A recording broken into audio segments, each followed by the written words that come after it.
दोस्तों जय श्री महाकाल। आप देख रहे हैं गोकुल डेयरी यूट्यूब चैनल और मैं हूं आपका दोस्त राकेश पाटीदार शेरपुर।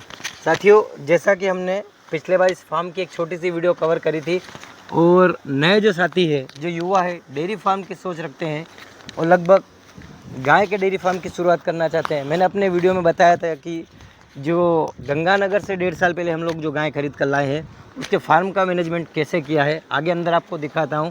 और इसीलिए हर बार बोलता हूं कि फार्म के ऊपर आपको ज़्यादा खर्चा नहीं करना है, आपको ब्रीड नस्ल के ऊपर खर्चा करना है। आज आपको एक ऐसे युवा साथी से मिलाना चाहता हूं जिसने कम बजट में सुव्यवस्थित और ये कहेंगे कि सबसे अच्छा टॉप डेयरी फार्म इन्होंने तैयार कर रखा है। ऊपर आप देख सकते हैं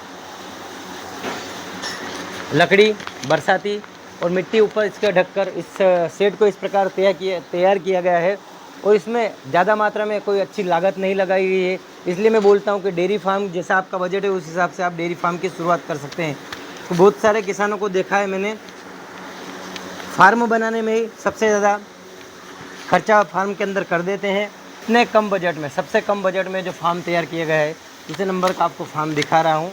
आगे आलो और इसकी गाय दिखा देता हूँ, उसके बाद इस डिटेल बात करेंगे कि एक युवा साथी ने किस प्रकार अपने फार्म की शुरुआत की, कहाँ से जानवर गाय भैंसे खरीद के ले आए,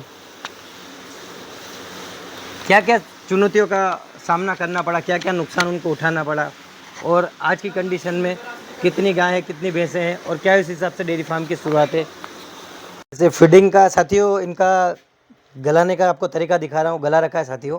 इसमें आप फीडिंग में क्या क्या देते हैं? T1 8,000 देते हैं। हाँ। और अपने वो बिनोल खल और खल मक्का खल। कितने समय से लगभग गलाते हो? ये कोई भी एक 1.5 घंटे पहले। 1.5 घंटे पहले। उसके बाद गला नहीं खिलाते हैं? उसके बाद। और हरे चारे में आपके पास हरा चारा भी पर्याप्त मात्रा में है? हरा चारा तो बहुत सारा पड़ा है। और टोका कुट्टी मशीन भी आप हरा चारा कुट्टी मशीन करके खिलाते हो? बिल्कुल कुट्टी करके ना? बिल्कुल। साथियों, ऑल ओवर फार्म हमने आपको दिखा दिया है। एक बार फार्म के ओनर से बात करेंगे। क्या नाम है सर अपना? राकेश पाटीदार शेरपुर। शेरपुर के रहने वाले? जी सर। मेरा नाम भी ये लोग कंफ्यूज हो जाएंगे। अच्छा, डेयरी फार्म का काम करते हो आपको कितना समय हो गया? 2 साल हो गया सर। तो लगभग आपने गाय से शुरुआत की थी कि भैंसों से? पहले तो गाय से करी थी। पहले भैंस घर की थी। भैंस घर की थी। तो गाय में आपको ज़्यादा प्रॉफिट लगा भैंसों में? गाय में ज़्यादा लगा ना। गाय में ज़्यादा लगा। तो लगभग कितनी गाय से शुरुआत करी थी आपने सबसे पहले? स्टार्टिंग से अपन तो 2 गाय लाए थे। सबसे पहले जो आपने गाय की शुरुआत करी थी, हाँ। 2 गाय जो आपने खरीदी थी, कहाँ से खरीदी थी? वो लोकल से खरीदी थी। लोकल से आपने जो गाय खरीदी वो लगभग कितने लीटर की थी? वो 7-8 लीटर की थी। 7-8 लीटर की। और उसके बाद फिर आप गंगानगर से कितनी लेकर आए थे? गंगानगर से लेके आए थे अपन 14 लीटर तक की थी। 14 लीटर। मतलब पहली बार की बछड़ी लाए थे, दूसरी बार की? पहली बार की। इस गाय ने पहली बार में आपके यहाँ पे प्रेग्नेंट लेकर आए थे? हाँ। लगभग यहाँ पर भी आई थी। और ये भी साथियों देखो, गंगानगर की जो मैं बोलता हूँ ब्रीड है, पहली बार में इस बछड़ी ने कितना दूध दिया था? 11 लीटर दिया था। 11 लीटर। अभी दूसरी बार आपने यहाँ पे 14 लीटर अभी जन चुकी है। कितने महीने की लगभग हो गए? ये हो गई है 4 महीने तक। 4 महीने के आसपास। अभी कितना निकाल रही है? 14 लीटर। 14 लीटर। उससे बीच में प्लस भी गई थी? हाँ, प्लस माइनस होता रहता है। इससे आगे जो एक और गाय दिखा रहे हैं, हाँ, ये लोकल की। ये लोकल की है। ये लोकल। इसने कितना दूध दिया? इसने दिया यही 7-8 लीटर। 7-8 लीटर। और इससे आगे दोस्तों उसकी, अच्छा, जो पहले नंबर पे जो दिखाई है उसकी क्या कीमत में खरीदी थी? हाँ, 75,000 तक। और ये जो खरीदी थी आपने, ये भी अभी ड्राई होने को आगे क्या? हाँ, ड्राई होने को आगे। मतलब ब्याह हुए इसको हो गए कम से कम 7 से 8 महीने। 7-8 महीने। अभी कितना दूध निकाल रही है? अभी ये भी दे रही है 9 लीटर दे रही है। 8 से 9 लीटर। हाँ। और ये कितने में खरीदी थी? ये भी वहाँ पे क्या रेट में खरीदी थी? ये 70-72 में खरीदी थी अपन ने। और ताजी में इसका कितना लीटर दूध था? ताजिम उस टाइम पे था ना 10-11 लीटर। 10-11 लीटर। 10-11 लीटर पास में। तो ये थोड़ी आपने हल्की रेंज के खरीदी थी? हल्की रेंज खरीदी थी। तो आपने मतलब प्रैक्टिकल करके भी देखा, ब्रीड वाली भी खरीदी, क्रॉस भी खरीदी। और इससे आगे ये जो एक और दिखा रही है, ये लोकल है। ये लोकल की जो आपने फर्स्ट में खरीदी। हाँ, ये फर्स्ट टाइम। इसका क्या दूध रहता? इसकी भी अपन ने निकाला था टाइम का 7-8 लीटर। 7-8 लीटर। और एक जैसे बता देता हूँ, ये भी ब्रीड वाली है।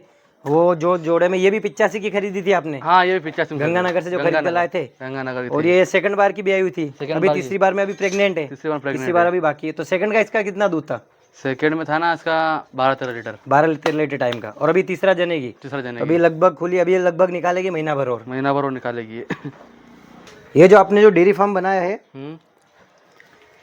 तो आपने ऊपर कच्चे फर्श में बनाया? कच्चे फर्श। पक्का नहीं बनाया? पक्का नहीं बनाया। पक्का नहीं बनाया। मतलब सबसे कम बजट में जो आपने फार्म बनाया है, काम जैसे कम की वजह से कम बजट में आपने फार्म तैयार किया। तो नए जो फार्मर है, नए जो, अभी मेरे पास काफी लोगों के किसान के फोन आते हैं, नए डेयरी फार्म की शुरुआत करना चाहते हैं, तो गाय खरीदे या भैंस खरीदे? पहले तो गाय चालू करो। गाय से स्टार्ट करें, कम से कम 4 गाय से। कम से कम हाँ, 3-4 गाय। 3-4 गाय से। और लगभग कितने दूध वाली खरीदे?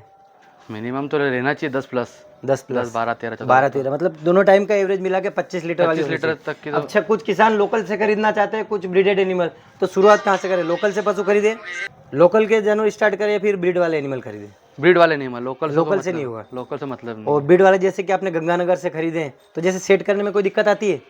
ये 15-20 दिन में, महीना में सेट हो जाती है। सेट हो जाती है। वैसे अगर नॉलेज हो, जैसे अगर किसको दिक्कत आती है तो मैं बता सकता हूँ, नॉलेज की अगर होगी तो सेट करने में कोई दिक्कत बता नहीं। सकते हो। इसके अलावा फार्म में कोई समस्या आपको लगी कोई आज तक? समस्या नहीं लगी। जैसे पशुओं में बीमारी थी मस्टाइटिस वगैरह की, हुआ कभी गाय को? नहीं, अपने तो बहुत कम हुआ। बहुत कम हुआ। बहुत कम मतलब अगर होता भी है तो रेयर, अगर उसकी केयर करते हैं ना अच्छे से तो कोई दिक्कत ही नहीं आती। केयर होती है और ट्रीटमेंट भी अगर कर सकते हो उससे हो जाता है। सब समय से समय ट्रीटमेंट अच्छा, होता भैंसें जो यहाँ पर दिख रही है ये सारी खरीदी हुई घर की है? है। ये घर की है। ये भी घर की पाली हुई ये बछड़ी भी है? घर की है। ये भी कितने मिल्क पे है? ये अभी दे रही है 6 लीटर टाइम का। अच्छा, घर की पाली हुई है। घर की पाली हुई है। इससे आगे ये भी कटड़ी जो है ये भी घर की है? ये भी घर की है। प्रेग्नेंट हो गई अभी? प्रेग्नेंट हो गई है, बस ये नस्ल में भी अच्छी है, एक नंबर है। और ये भी मुर्रा में, ये जो कटड़ी दिखाई दे रही ये है भी मुर्रा में। मतलब आपके पास सब अच्छी से अच्छी मुर्रा नस्ल की भैंसें थी, सब और मुर्रा जब से आपने गाय पे काम किया है तब से आपको भैंस कम पसंद है? भैंस कम पसंद है। वो तो घर के लिए रख रखी घर। और खाने में जैसे आप फीड में आपने बाटा जो वो बता दिया आपने, हरा चारा बता दिया, सूखे में आप क्या खिलाते हैं गाय को? सूखे में सुखला खिलाते हैं, भूसा, केवल गेहूं का भूसा? केवल गेहूं का। और कितने टाइम खिलाते हैं? 2 टाइम 3 टाइम? वो अपन 3 टाइम खिलाते हैं। 3 टाइम सुबह शाम और दिन में। दिन में। तो वीडियो आपको कैसी लगी हो कमेंट बॉक्स में एक बार कमेंट करके ज़रूर बताना। और काफ़ी सारे भाइयों के मेरे पास कब से फ़ोन आ रहे हैं जो लोग गाय की डेयरी फार्म खोलना चाहते हैं, या शहर से जिनका गांव दूर है, दूध की रेटें उनकी 30-32 रुपये के लीटर तक चली जाती है। गाय को जो डेयरी फार्म खोलना चाहते हैं तो साथियों ब्रीड का एनिमल ही खरीदे, और आपको कोई दिक्कत आती है तो मेरे नंबर पर संपर्क कर लीजिए।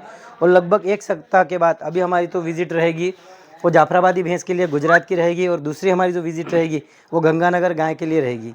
गंगानगर की साथियों हम लोग ब्रीड की गाय लेकर आएंगे, और जिस हिसाब से हम लोग डेयरी फार्म के बारे में सोचते हैं वैसा ही सुचारू रूप से सक्सेस डेयरी फार्म चलाएंगे।